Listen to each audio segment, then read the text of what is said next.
कि सबसे पहले व्यक्ति को खुद की पहचान करनी चाहिए। दूसरों की बजाय व्यक्ति खुद के बारे में ज्यादा जानता है। उनका मत था कि बुराई से घृणा करो, बुरे व्यक्ति से नहीं। एक बार की बात है, किसी गांव के पास बहती नदी के किनारे बुद्ध बैठे थे। किनारे पर पत्थरों की भरमार थी, पर छोटी सी वह नदी अपनी तरल धारा के कारण आगे बढ़ती ही जा रही थी।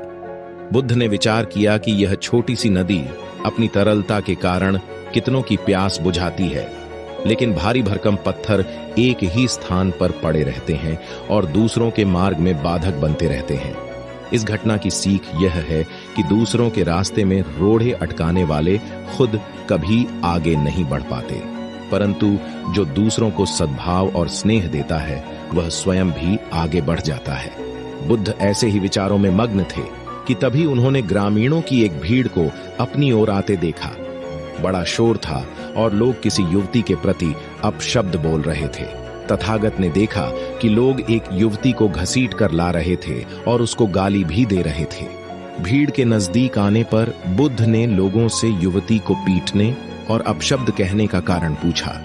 लोगों ने कहा कि यह स्त्री व्यभिचारी है और हमारे समाज का नियम है कि यदि व्यभिचारी स्त्री पकड़ी जाए तो उसे पत्थरों से कुचलकर मार डालना चाहिए। तथागत ने युवती की ओर देखा और कहा, जो तुम चाहते हो वही करो, पर मेरी एक शर्त है कि पत्थर मारने का अधिकारी वही है जिसने कभी व्यभिचार न किया हो और न ही उसके मन में ऐसे विचार कभी आए हों। इतना कहकर तथागत शांत हो गए। चारों ओर मौन था। कुछ समय बाद लोगों की भीड़ मन में पश्चाताप का भाव लिए हुए वहां से विदा हो गई। इस घटना से यही सत्य उभरता है कि हम खुद अपने प्रति न्याय कर सकते हैं, दूसरों के प्रति नहीं, क्योंकि हमारी जानकारी दूसरों के विषय में अधूरी होती है।